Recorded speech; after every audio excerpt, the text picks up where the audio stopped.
Yang pertama itu ada kartu piutang, yaitu catatan atau buku pembantu yang berisikan rincian mutasi atau penambahan dan pengurangan, serta saldo piutang perusahaan kepada pelanggan dan debitur secara individual. Yang kedua itu ada kartu utang, yaitu catatan atau buku pembantu yang berisi rincian mutasi dan saldo utang atau kewajiban perusahaan kepada setiap pemasok dan kreditur secara individual. Yang ketiga adalah laporan keuangan, yaitu catatan formal mengenai posisi keuangan, kinerja, dan perubahan posisi keuangan suatu perusahaan yang dihasilkan dari periode tertentu. Fungsi kartu piutang yaitu merinci semua faktur penjualan dari pelanggan yang belum dibayar. Sedangkan kartu utang yaitu merinci semua tagihan dari pemasok yang belum dibayar. Selanjutnya ada tujuan dari kartu piutang dan utang. Yang pertama adanya pemantauan keuangan. Memungkinkan kita memantau posisi keuangan perusahaan terkait piutang dan utang. Yang kedua adanya pengambilan keputusan. Membantu dalam pengambilan keputusan terkait penagihan piutang, pembayaran utang, dan pengelolaan arus kas. Yang ketiga adanya analisis kredit. Memungkinkan analisis terhadap kebiasaan pembayaran pelanggan dan membantu dalam menentukan kebijakan kredit. Dan yang keempat adanya rekonsiliasi. Memudahkan rekonsiliasi antara catatan internal perusahaan dengan catatan pelanggan atau pemasok. Sekarang mari kita bahas mengenai laporan keuangan, yakni dari fungsi dan tujuan dari laporan keuangan itu sendiri.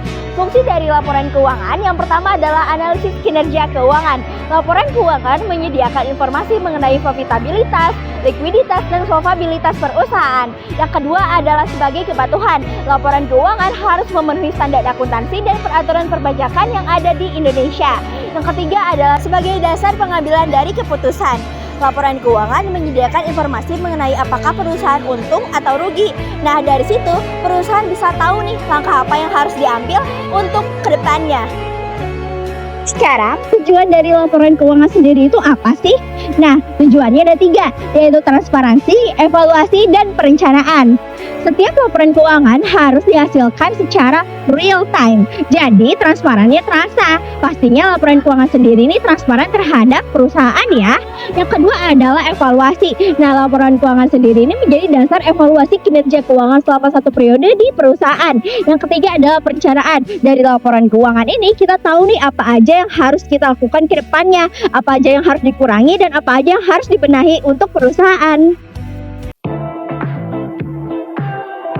Pertama, masuk ke akun Odoo kita. Di sini kita masuk menggunakan domain yang sebelumnya sudah pernah dibuat. Lalu klik modul akuntansi. Selanjutnya, navigasi ke laporan. Setelah masuk ke dalam modul akuntansi, klik menu reporting.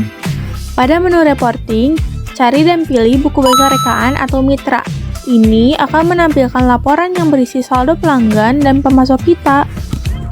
Setelah muncul tampilan seperti ini, kita dapat memfilter laporan berdasarkan tanggal, pelanggan, atau pemasok tertentu.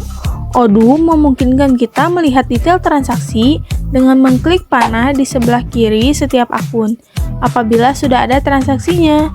Untuk mengunduh kartu utang piutang, klik tombol PDF yang sudah diberi tanda atau ikon panah bawah di sebelahnya untuk memilih format Excel.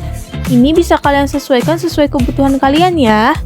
Apabila pengunduhan kalian berhasil, maka akan muncul seperti ini. Pengunduhan selesai deh. Selanjutnya, langkah-langkah mengunduh laporan keuangan yang ada di Odoo.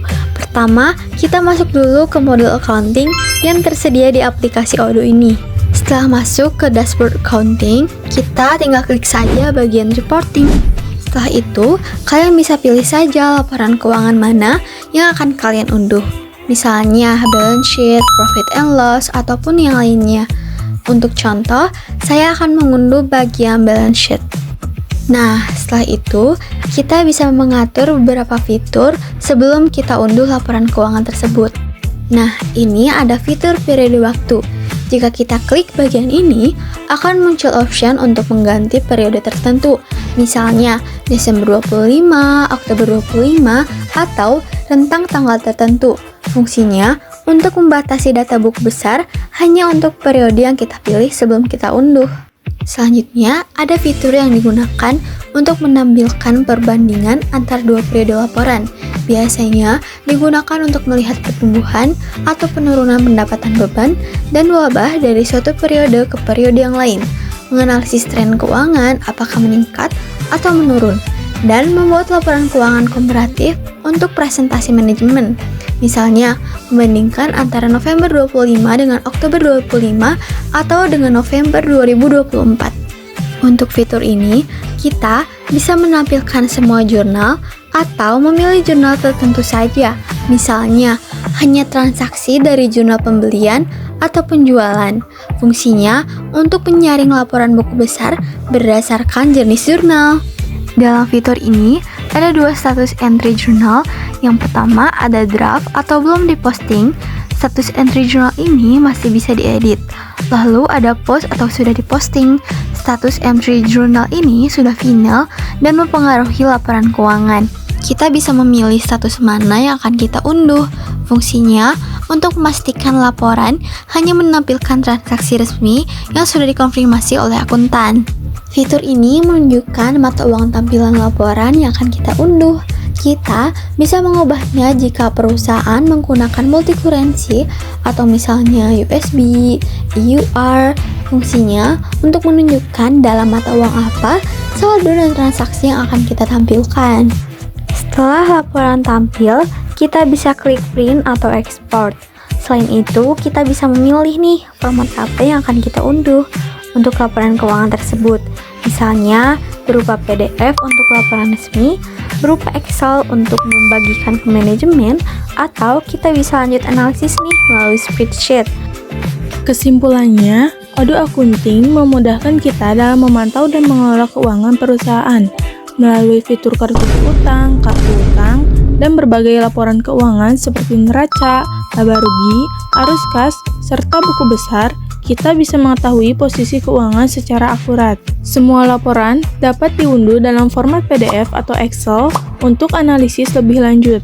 Dengan begitu, perusahaan dapat membuat keputusan keuangan yang tepat dan menjaga kesehatan finansial secara berkelanjutan.